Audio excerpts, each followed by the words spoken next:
everybody, and welcome back to another episode of Coffin Talk, Interviews with the Living, a weekly podcast that explores how our views on death affect the way we live our life. And this week I have a real friend. I know you people think I don't have friends, but I do. And this is one of them. And her name's Margaret, and I paid her to say this. But no, Margaret Harchut is a friend of mine. We met about a year ago through the writing community here in Phoenix, Arizona, that we call Red Sands. And the actual founder, I'm still trying to book him, so we'll try to get him on one of these days. But Margaret is more than just a writer, and she's more than just a friend. She's a very accomplished woman. She's spent her professional life in law enforcement and the legal world, which I can't wait to ask her about. She's also raised two fiercely independent women, which she considers her greatest accomplishments. And as a writer and a person, she wholeheartedly embraces her life wherever it takes her. And I'm excited to present Margaret to my audience. So Margaret, how are you doing today? Oh my gosh, ta-da! I sound so wonderful when it comes out of Mike. We always ask all our guests, so this is not just for you, but we ask, how old are you, where did you grow up, and what generation, if any, do you consider yourself a member of? Oh my gosh, tomorrow I will be 62 years old. Awesome. I was born in Roswell, New Mexico, so I always joke that the mothership is still looking for me. And raised as a military brat, so everything is considered home to me. And let's see. What generation? I was born in 63, so I am at the tail end of the boomers. I don't think I'm as dodgy as some of the boomers that I know, but I think I scare them a little bit. But I very much regret that I missed out on the whole hippie era. By the time I got to that age, there was nothing really left to protest or burn. So, I feel very unfulfilled in that aspect, but that's where I kind of fall in the cusp of things. Yeah, that's a good answer. And it's funny because I'm on that other cusp, apparently, between millennial and Gen X. So it's like you and I both deal with, like, I didn't get the Gen X fun 70s or even the resentful anti-Reagan 80s. I just got like the 90s with Bill Clinton, and like everything was milquetoast in my teens. The world seemed very calm. I know it wasn't, but it seemed that way. The presentation was good. And Roswell, I mean, I got to ask about that just because it's so famous. So famous alien sightings, blah, blah, blah. But also New Mexico is actually, I visited all 50 states. It's definitely one of the two most beautiful states I've ever visited. I loved it. I just was blown away driving through it. I should make that clear to people that it wasn't just like in Albuquerque, which is like a, city. But yeah. But so were you there long, or was that just like a brief blip? No, I was born, ploop, and my dad was transferred out. So we left. I did not get back to Roswell again until I was assigned there for a work detail. And I got to spend a whole month in Roswell exploring this town that everybody had always told me I had been born in. And I had no idea what it was. Walker Air Force Base closed. So it's now doing other things. But I had the best time exploring this town. It was the whole alien kitsch thing was just awesome to me, looking at everything. The historical districts of Roswell are very interesting, and the architecture in the old neighborhoods is absolutely beautiful. And it's a blip on the map that nobody ever really pays a whole lot of attention to unless you're like a sci-fi person. Other than that, it's like, ooh, it's just a stop in a gas station and go. But I enjoyed it. I really had a great time with it. So they have a jazz festival every year. Oh, cool. Wow. Oh my gosh. In October, the Roswell. Oh, going back this year. Awesome. So where, like, do you have a place you claim as home? Like, is there a childhood, like, place, or is it really just like, I know they call it JAG, right? Is that the name for families that move? Yeah. Like, is that your home, or? The family home is El Paso, Texas. Okay. My mom's side of the family is from El Paso. My dad's side is from Silver City. So that kind of corner area. Me personally, I consider Alaska home. Wow. My dad was stationed there. And when I was starting fifth grade, and we were there through my freshman year in high school, and they took us up there kicking and screaming, and they kept us kicking and screaming when we left. We never wanted to leave. Wow. And I've been back a couple of times over the years, and it still resonates with me as the place I want to be. That is where I want my ashes scattered. Well, wow. Yeah. We're going to come back to that, but since you mentioned ashes, I might as well just ask the pivotal question of the entire podcast, which is this is called Coffin Talk, and we talk about death and dying. Actually, less than we talk about living, but that's kind of the point. It's like a joke. We just talk with the end point. So, what do you think is going to happen to you when you die? This was a conversation we had at Thanksgiving this last year. Mom, what are we going to do with you when you're dead? Kind of those family deep conversations. And I said, well, once you gather up all the pieces that you find, I want to be cremated, and I want to have my ashes spread over Cook Inlet off this little neighborhood pocket park that's up there on Government Hill overlooking Cook Inlet in Anchorage. And I go, because that was probably the one and only place in my entire life that I felt totally at peace. Wow. It was in that little spot in just a little bubble of time. And that's where I want to be. The conversation kind of like took my son-in-law off guard, because the whole gathering up of the pieces. And I told him, oh, honey, I'm going out with a bang. I don't care how, but I'm going out with a bang. And so he just like sweep me all up together and toast me up and toss me over the cliff. That's what I want you to do. And what do you think, like, is that the end of Margaret, or do you think your like consciousness, your awareness goes on? Like, what do you like? Do you go to heaven? Do you have any of those beliefs? You don't have to. It's not required. Well, I do. I have to believe in my own heart that there is something beyond just this, because this is not as fulfilling as everybody wants it to be. Mm-hmm. There's always something that you're yearning for. There's always something that is incomplete in this life. You're never going to be fully satisfied with anything. So I'm kind of hoping that there's something beyond that would bring that kind of peace. The other darker side of me just wants to haunt the hell out of people, so there has to be something else, because I have a list of who is going to either be very gently, encouragingly haunted, or who I'm just going to scare the crap out of on a regular basis. So Oh, I got to decide if I want to ask for specifics beyond that little talking point or not. I'm gonna tuck that, but I'm gonna stay on one of the parts of what you just said, because it was a great answer. So I'm gonna double Cook, Alaska is where you felt a sense of peace. How do you describe to yourself or to another person what being at peace is? Like, how would you describe that feeling? And you are a writer, so I'm gonna make you answer this. Oh my God.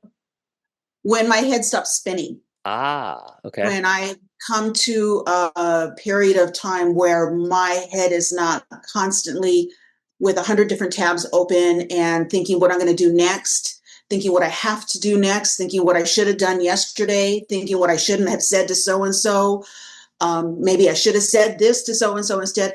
There's very few windows of time in my life that I can pinpoint where that was not happening, where I was just enveloped in the moment, enveloped in the present, without all that other just garbage going on in the back of my head all the time, because that is a constant for me. I don't sleep. And the head just doesn't stop. And so those are the few moments I can tell in my life that I've had, just a couple of them that were everything else just fell away. Everything else just fell away, and I was just in that moment. And sometimes it's with another person. Sometimes it's all by myself. Sometimes it's in a crowd.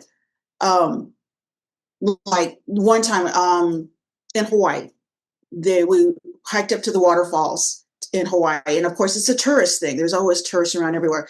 But it was raining in one of those thunderstorms that you have. And nobody wanted to get into the pond, into the pool, under the waterfall, because because it was raining, they're going to get wet. Oh my God, that's the whole point. You're getting in the water to get wet, right? So I went out there and I'm just floating in this pool under this waterfall in the pouring rain. And that's all I heard, and it's all I felt. And it's like this could be the end of the book right here, because it was perfect. And that was the feeling that I have up in Cook Inlet. As a kid, I would get up in that generation when there's no cell phones and you would get lost for a whole entire day. I'd pack up 2 sandwiches, a couple of tabs, diet tab back then, and get on my bike at 6 a.m. and ride forever and everywhere on my bike. And I would end up in this little pocket park overlooking Cook Inlet. And in the summers in Alaska, limited. They're so limited that you will soak up any daylight that you can possibly get. And I would lay on this picnic table with my books. I would take 1 or 2 books with me and my sandwiches and my sodas. And I would watch the ships and the cargo ships come into Cook Inlet into the ports. I would fall asleep on that picnic table. I would wake up and continue. I would spend all day on that picnic table watching the ships come in and out, read my books, be in another world, drink my Diet Coke. And eventually I figured, I got to pee. Let's go home, Yeah. and that was me. And as a teenager, as a young adult, as preteen kind of thing, all that drama of being a teenager and trying to figure out what you like and what you don't like. And I was constantly butting up against authority for any reason. I was always asking why and causing issues. And so this was my quiet. This was my head stopped, in that spot. So that to me is peace, when I can just quiet all the voices, all the different personalities that I know that are in there, and quiet, everybody shuts up, and I can just enjoy this peace. And that's to me is peace. That's it. That's awesome. I could not in a bad way. I could stop the podcast right there because that was such a thought-provoking and intense and powerful answer, because you encapsulated so many things at once, which is and I'm going to ask a lot of questions based on that just one answer. First of all, the tab reference was incredible, just because I was a kid watching adults drink tabs, and then I tried one once, and it's I can't there's no worse taste on earth than a tab, except you mentioned it. A diet tab, I can only imagine, is even worse. Oh, diet tab with lemon juice in it. Oh. Oh yeah, that was the bomb.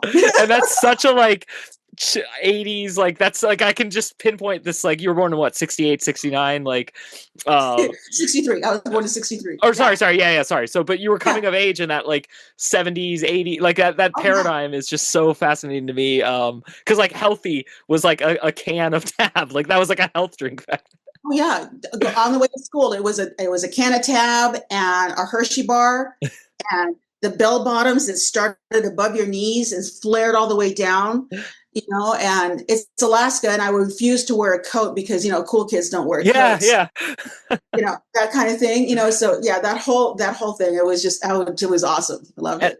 And I think what I wanted to ask about, because you brought it up, I also think we share a brain. For sure, I have the way you described it, open tabs. That only works now with browsers and stuff. So I would have used a very different metaphor in my childhood. But the point is, yeah, this obnoxious thing that won't stop. It prevents sleep. I don't sleep like normal people. I can tell you don't either. It doesn't mean I'm tired and cranky all day. It's just that it doesn't matter. And I definitely have used medications to try to sleep and all that. And it's obnoxious. It doesn't even work, because what we want is what you just described, Cook Island, our version of that, where or in the rain, because I also was in Ireland once, and all these tourists were bothering me, so I just started running along the cliffs of Moher. And I remember someone being what if he falls and dies? And I was what if I live and don't run the cliffs of Moher? What if I don't just other side of it? So I connected with you a lot on that answer, and then the part I'm really curious about though is, people say technology is causing us to be anxious. Technology. You're proof that that's not true, because you and I pre-exist this technology. So I actually want to ask you, though, as a confident woman with children, how do you feel about the emergence of the technology that people are blaming everything on now? How do you feel having grown up at the end of the 60s into the 70s, 80s, and now? I think people use it as a crutch Mm-hmm. for not putting the time into their children. Yeah. It's valid. It is valid, because they're surrounded by it all the time, and there's nowhere that they can go anymore that does not have has that, the vans with the DVD players in the back, the hand pocket things that get carried everywhere, schools, they have their little laptops. They can't get onto games or anything, but the kids get around stuff like that. I had to that do that. But I think parents use it as a crutch. In our day, the non-existent parent was still there.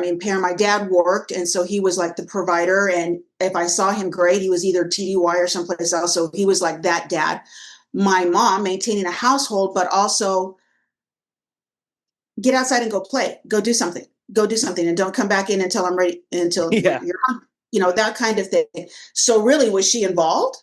Not really. I was out there doing other stuff, but there was that anchor. And now people are using the technology as an anchor Uh-huh. for their kids. You've got the Google Home, the kid gets home from school and he waves at the camera, that kind of thing. And you've got timers on things, but where are you involved with your kid?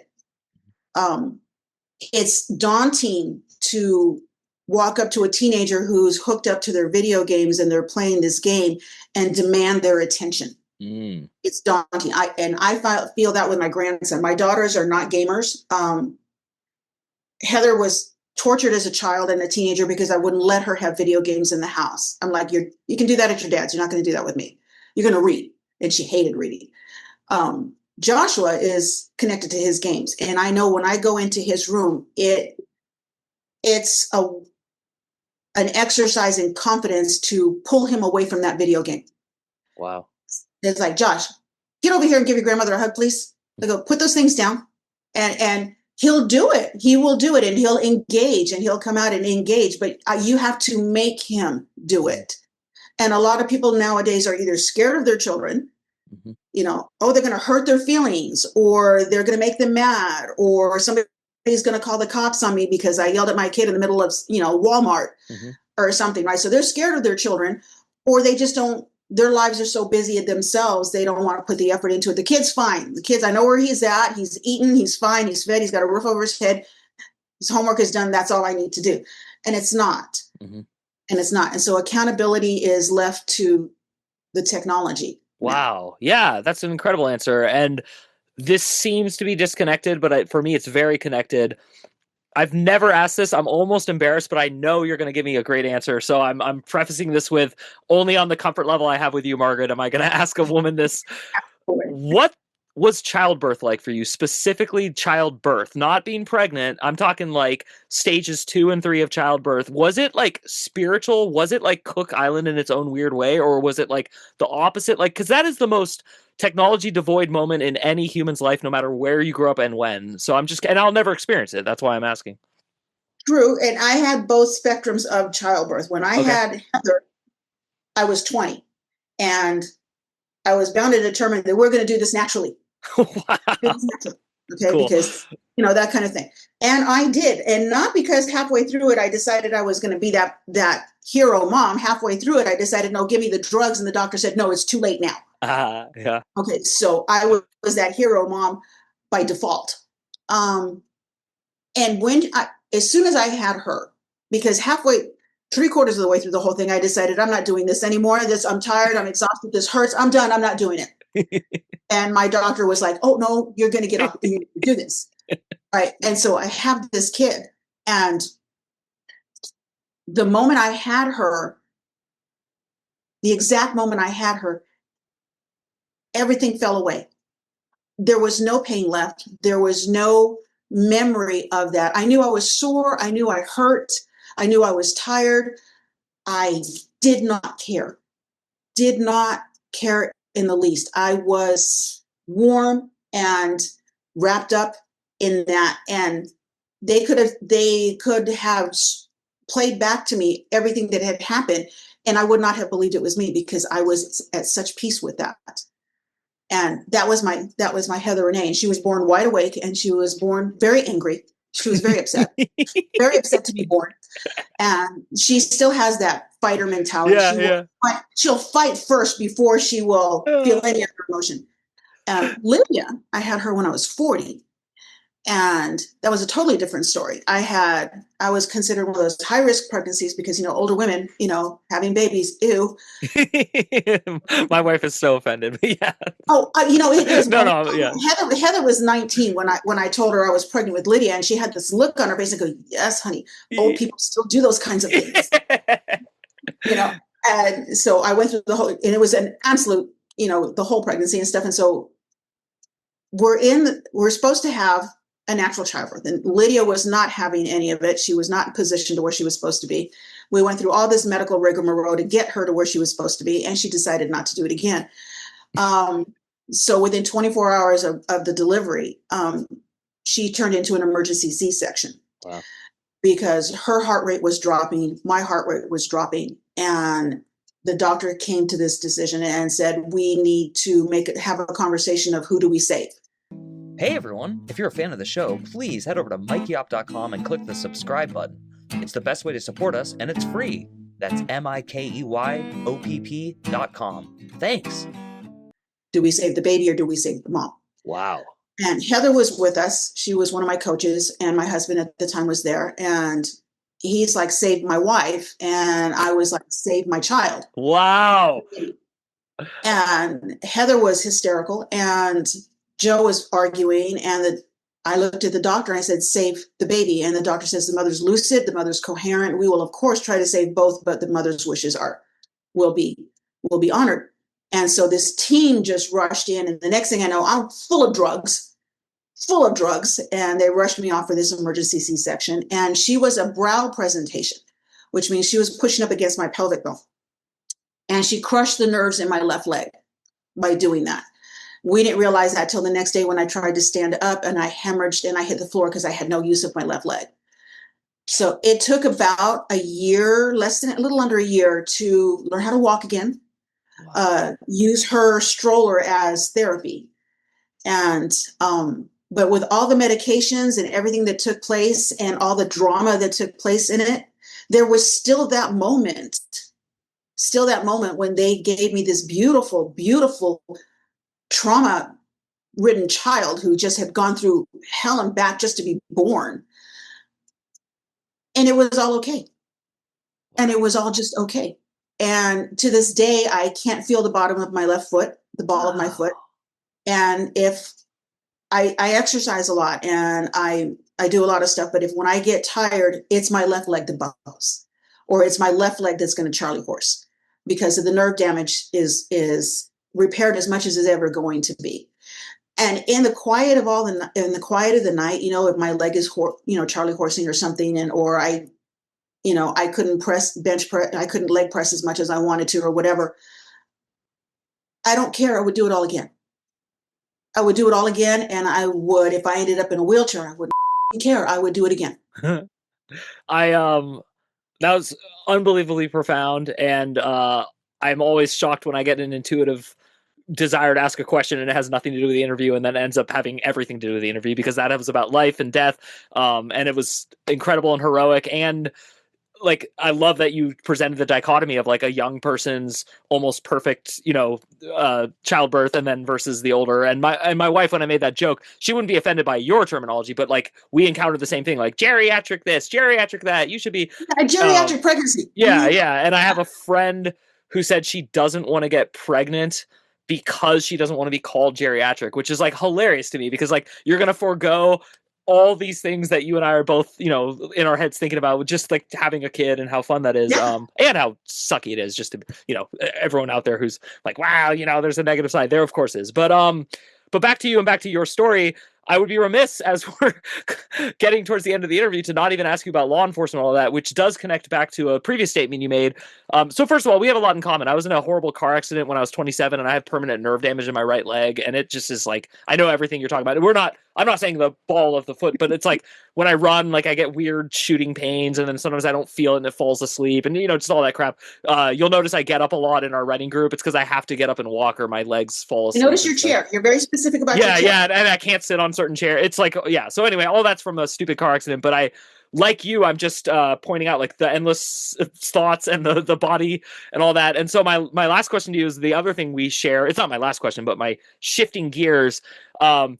I hate authority, yet I respect authority, and I especially respect people who work in authority, but I don't like to meet you in authority. So like what I mean by that is I have friends who are cops, but I don't want to actually meet a cop on duty who I don't know. That's not like fun at all. I don't like authority. So how is it like, since we're similar enough, like you grew up not liking authority, you're also from a military family, which is pretty much the definition of authority, like it's top down, even like within like the frame of my mom was the homemaker, my dad's out making a living, like even all that is, so yeah.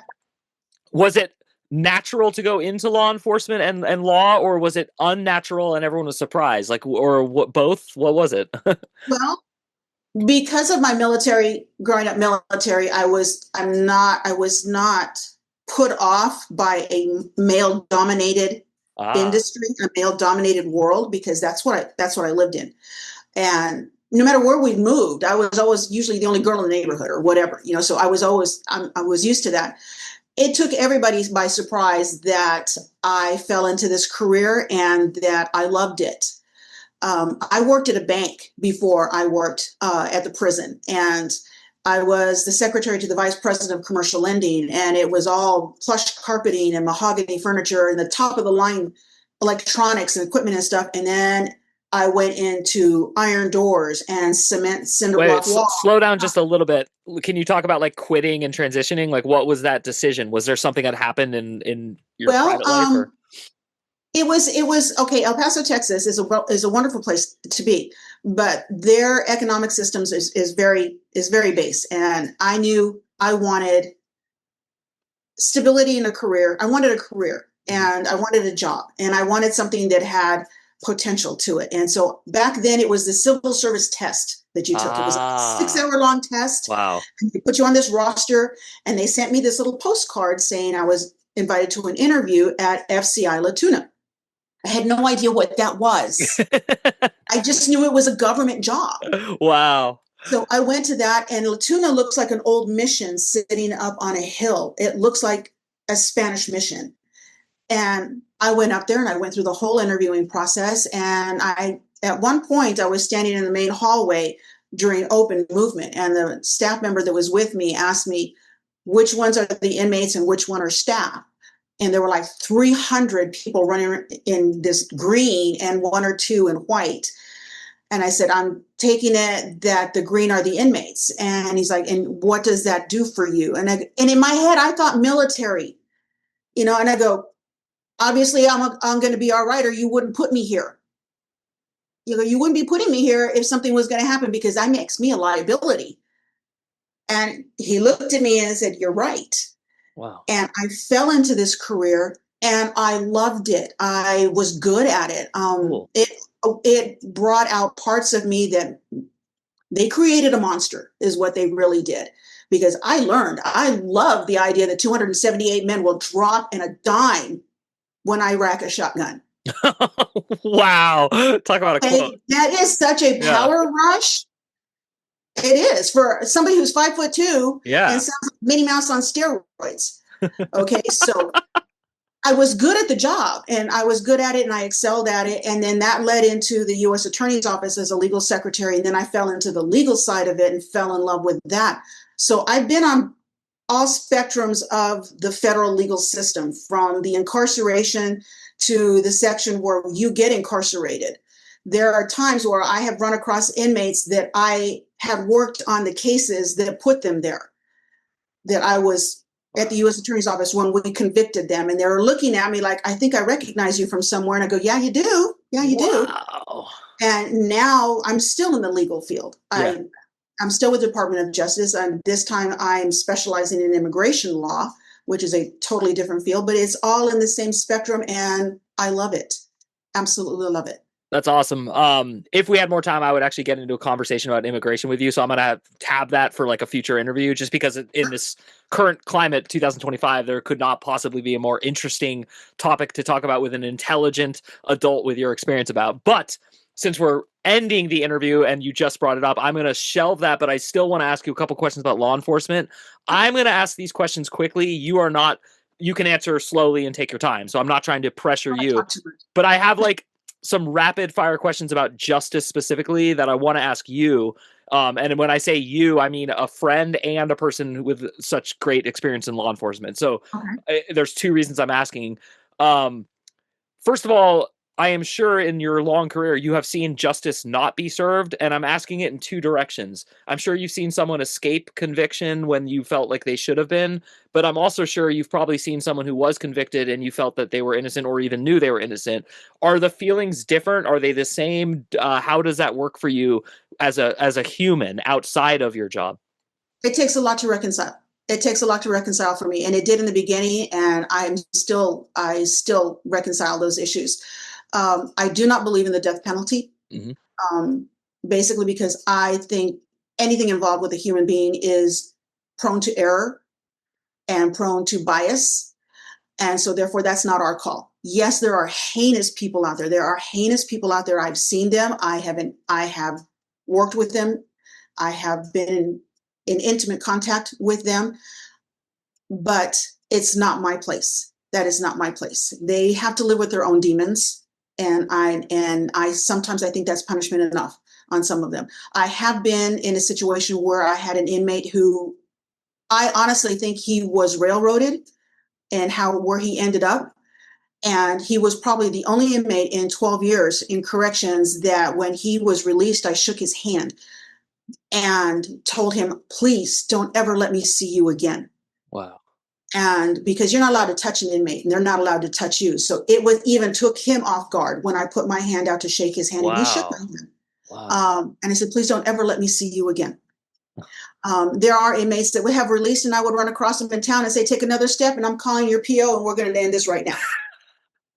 Because you're not supposed to be here. You know, I became drinking buddies with an ex-inmate that we ran across each other in a jazz club. And he's like, how do we do this? And I said, you buy your beer, I buy my beer. Don't buy me anything. Don't do anything stupid. I won't do anything. It's the same rules. Yeah.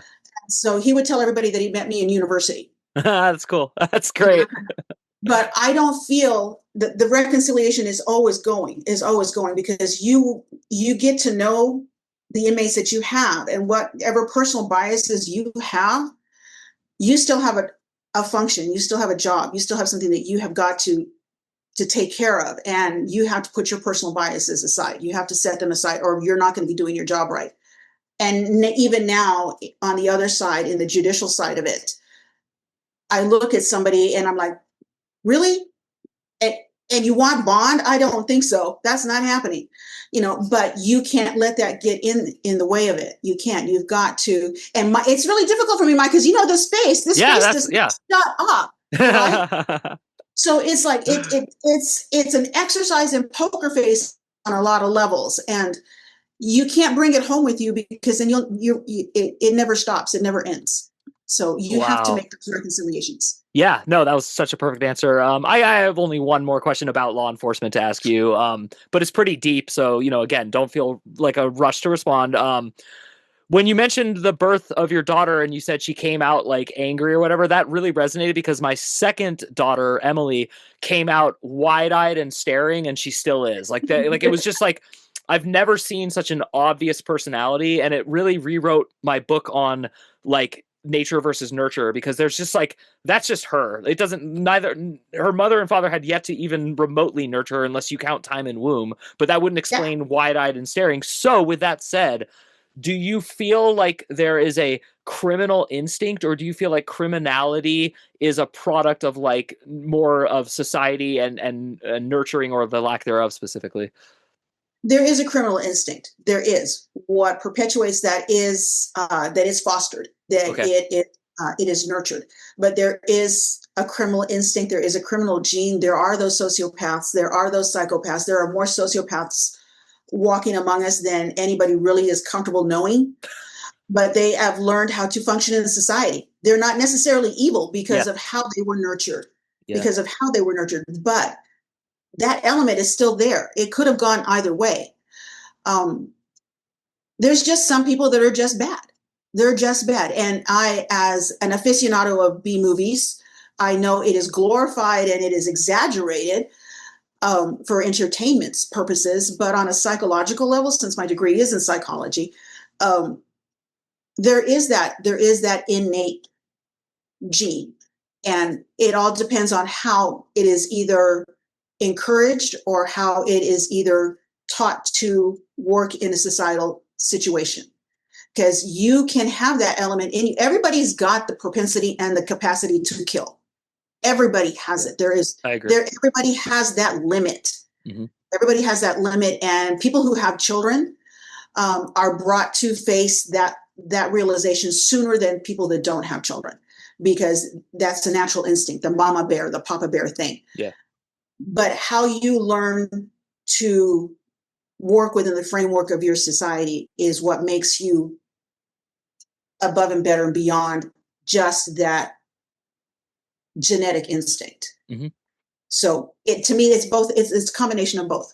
It's a combination of both. No, it's a great answer, and I lied because you made me think of another question I want to ask. And again, I just like I like the way you answer, and I like the way you talk about how you think as you answer, and that's more interesting to me than anything else when a person answers a question, is when they explain how they are answering it, which you're doing every time, and I like that. So, because your pathology is fascinating to me, because your experience is with a darkness that I don't ever want to be near, but I want to know everything about. Like, so I've written novels about it. I've read, I'm fascinated by this word evil, just this concept, this idea of badness. And I have, my own personal story with my son and my ex that makes me it changed me. It made me aware that there's like people who aren't reasonable, for lack of a better way to explain it. And I think your whole story has made you as such a strong individual. well, that might be true, but I'm it's more that it like really was earth shattering for this hippie in me. This guy who's just like, no, no, no, no, no. It's all like bad parents. Like every kid just wants to be good and hugged and like, and I just don't want to believe. I still don't want to believe your answer, but I know your answer was accurate. So my last question is very similar. The thing I take the most issue with about our country, America, is that the majority of the world's prisoners are here in America, and we're a prison culture. Like we literally have like not invented the prison, but we've outdone any other society. And we just, our answer to a lot of problems is incarcerate, incarcerate, incarcerate, not rehabilitate. It's not the same thing to me. I know you know all this, and I know you have many more complicated and complex thoughts than I will ever have on it. And you also have experience. So I am curious here in 2025, if we like freeze the picture, what do you think is off and what do you think is on that people aren't getting? Because there's a lot of armchair people who just want to tell people like you about the prison system and about convicts and about criminals. I don't. I'm the opposite. I want to listen to you tell me, what do I not know? What am I not getting a clear picture on with, incarceration currently in 2025 in America? Again, just this country. It's a business. Okay. It's a business. Private prison corporations is a business, and that is where the laws are always based on economics. Laws are always based on politics, and they're always based on economics and whoever happens to be in power at the time and whatever they can get out of the base of their populace. So that leads to either administrations that are pro-reform or there leads to pro-incarceration. Right now, there's a lot of money in private prisons, and a lot of the states, because the laws are how they are, they're overcrowded. What is their next path of dealing with their situation? It's private corporations. Oh, look, I can help you. I can incarcerate your inmates for this many dollars a day per inmate. And we will put them in this situation and we will make a profit because we will give them the minimum and pocket the rest of it. Okay, so that's your private industry. That's profit margin. It's a profit margin, it's profit making. The federal system is at the whim of whatever administration is up there. There was always, whenever a new president was elected, we were always holding our breath about what it's going to do to our structure of things, because we were either going to get a lot of money thrown at us, and if we did, great, we could do stuff with it. If not, they're cutting back budgets. Like right now, there's no budget. There's no budget. But yet, they're arresting everybody. And like, okay, now what are we going to do with them? Oh. Now what are we going to do with them, right? Yeah. Whether on a federal level or on a state level, and it's all based on business. The prison industry is what it is. It's an industry. Wow. Well, it's disheartening. Yeah, that was I'm not gonna lie.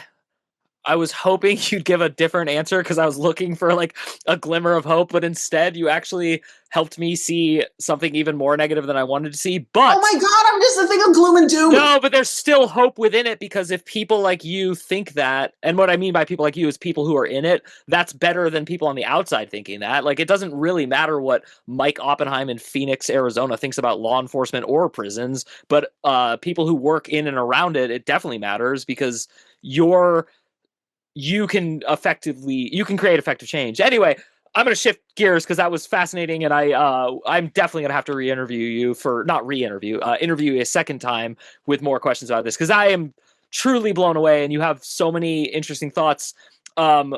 I always end the interview by giving my guest the floor, but since I don't want to ambush you with that, I'm going to speak slowly so you have a little time to think. What I'm talking about is a chance to give like a message of hope to our audience. Usually, I've never had someone say you're all horrible people and you're going to die. That's fine if that's your message, but the point is you don't have to say anything deep or profound. It's more just like, what is your like philosophy that you would like if everyone just was able to give you your 1 minute of fame and everyone in the world was going to hear you and you just give one message to them, what would you want to say? Just be true to yourself. Be true to who you are. Don't don't try to don't try to impress. Don't try to fool. Don't try to Wait, um, sorry, it cut out. Can you repeat that? Don't try to. pretend. Okay. Don't try to pretend to be somebody you're not, because in the end, you're going to feel just hollow. You're going to be hollow. You're going to feel like an imposter, and your life is not going to. It may look really good on the outside, but on the inside, what are you? So to me, as long as I'm true to myself, if people gravitate towards that, if someone feels a kinship to that, they'll find me. They'll find me and we'll click and we'll be great. If I make somebody uncomfortable, well, honestly, that's more of their issue than my issue, because I'm being true to me. And if that makes you uncomfortable, then maybe there's something you need to be looking at. And I'm not going to lose any sleep over that. If it angers you, what there again, it's not going to change how I view my world and how I handle myself and my world around me. So to me, it's just be true to who you are, and you'll find that quality of life that everybody looks for. That's awesome. That was great. That was exactly perfect. I handed her that script, everyone. I wrote that. That was really me. No, I'm kidding. But that was awesome. That was the best answer. Thank you again, Margaret. Thank you to everyone for tuning in. Once again, my name is Mike Oppenheim. You have been listening to or watching Coffin Talk, and we will see you soon.